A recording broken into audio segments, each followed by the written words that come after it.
Hello guys, Elmo here. Have you ever thought about getting guppies but don't know what fish you can add with them? Well, in this video, I'm going to talk about what fish are suitable for guppies. So watch till the very end so you won't miss a thing.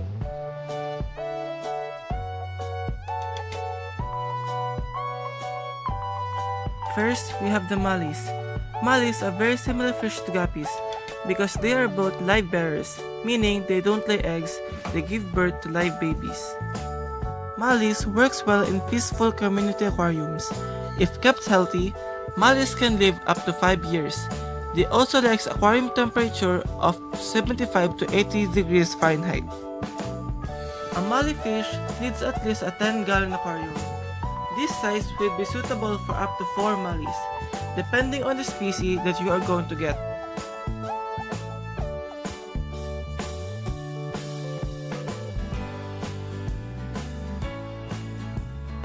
Second, we have the platies. Just like mollies and guppies, these fish are live bearers. Platies will tolerate a temperature between 68 to 82 degrees Fahrenheit, or 20 to 28 degrees Celsius. Platies normally reach maturity at the age of 3 to 4 months in captivity. In the wild, this can be slightly quicker. According to tank size, platies aren't very demanding at all.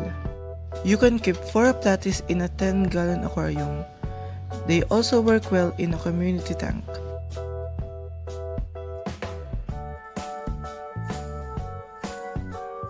Third, what I have for you here is a swordtail fish. Just like all the previous fish, these fish are live bearers. Swordtails thrive in a water temperature ranging between 72 to 78 degrees Fahrenheit, or 22 to 25 degrees Celsius. You can keep several swordtails in a 10-gallon aquarium.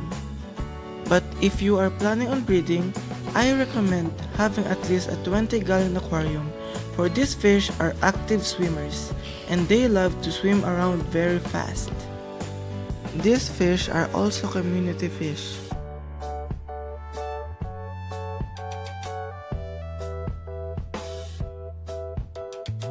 Next, we have here the Corydoras.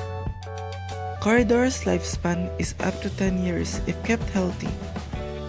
Unlike the past fishes that I have mentioned, Corydoras aren't live bearers. Females usually lay their eggs on the tank wall, but sometimes use plants, filters, or decorations instead. These fish prefer a planted tank with temperatures around 60 to 75 degrees Fahrenheit, or 20 to 24 degrees Celsius.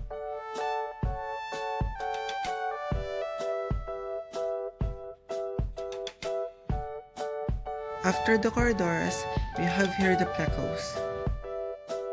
Depending on what other fish you are housing with your bristle nose, you will need a minimum tank size of 25 gallons.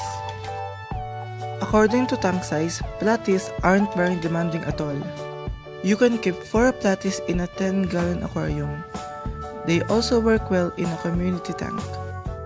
In terms of temperature, I recommend having him in a 60 to 80 degrees Fahrenheit. This fish is also a community fish.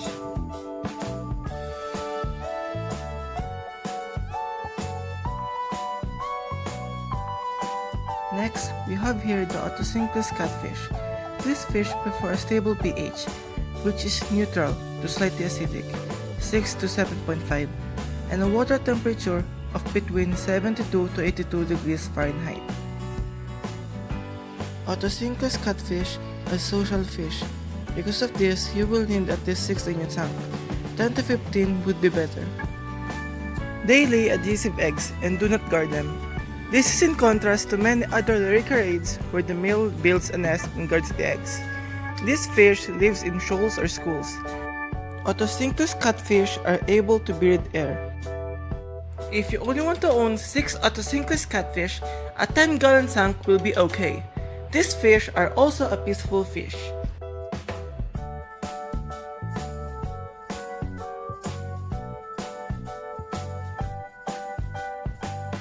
Next, we have here the Endler guppies.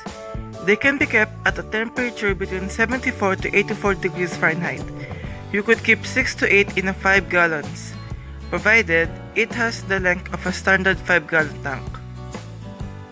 Ender guppies are schooling fish, and it prefers small tanks with lentic water, thickly planted with various flora. This fish feels very comfortable in tanks with floating plants. These fish are peaceful fish.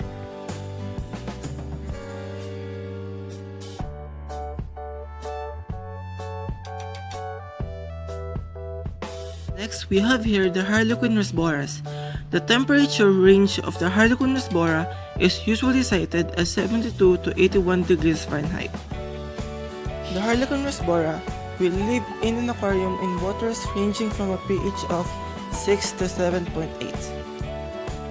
Only keep an amount that can comfortably fit in your tank, around 2 per gallon, in at least a 10-gallon tank.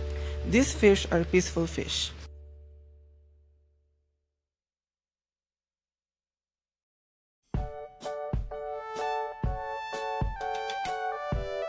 Next, we have here the Cardinal Tetras. The preferred temperature range of these fish are 79 to 82 degrees Fahrenheit. Much like the Neon Tetra, this species requires a mature tank that has soft acidic water. The ideal pH is below 6, and the hardiness should not be above 4 dgH. You can stock 8 Cardinal Tetras in a 10-gallon tank. They are egg layers. This is a very peaceful tropical fish.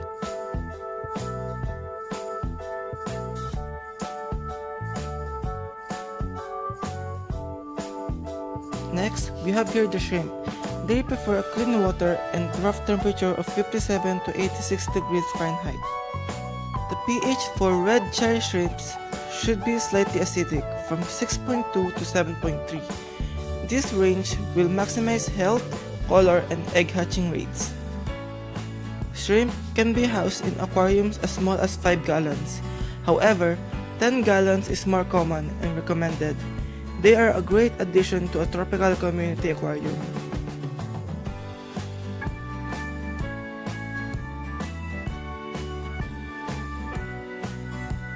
Next, we have here the narrate snails. Narrate snails seems to like water temperature in the tropical community tank range of 72 to 78 degrees Fahrenheit.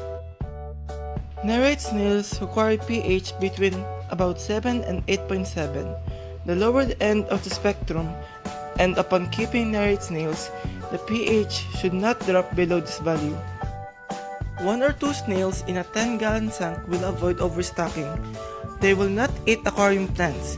Narrate snails are widely believed to be the best snail in the aquarium hobby for eating algae.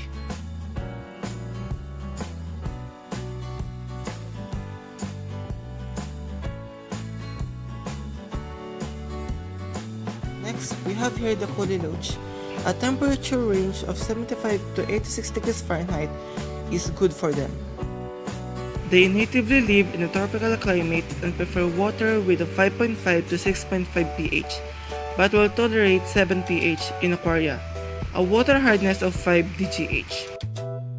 The minimum tank size required for the coolie is 20 gallons.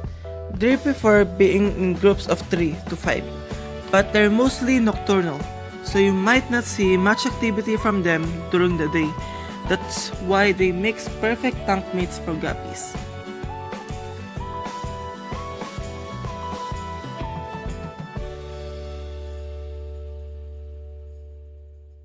Next, we have here the honey Grammies.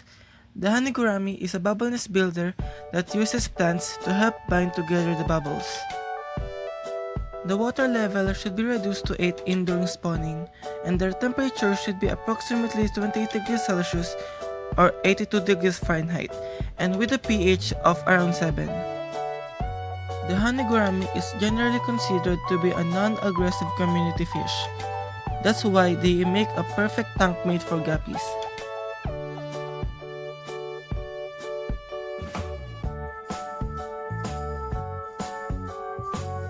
And finally, we have here the glassfish. Glassfish also require the water temperature to be at least 68 to 86 degrees Fahrenheit to thrive. In captivity, these fishes do well in slightly soft to moderately hard DGH, of 7 to 19, slightly acidic to slightly alkaline water pH of 6.5 to 7.5. These stunning fishes also have a shy, peaceful temperament and need to be kept with tankmates of similar size and nature, just like the guppies, mollies, and swordtails. Thank you guys for watching. If you want more videos just like this, leave a like and subscribe.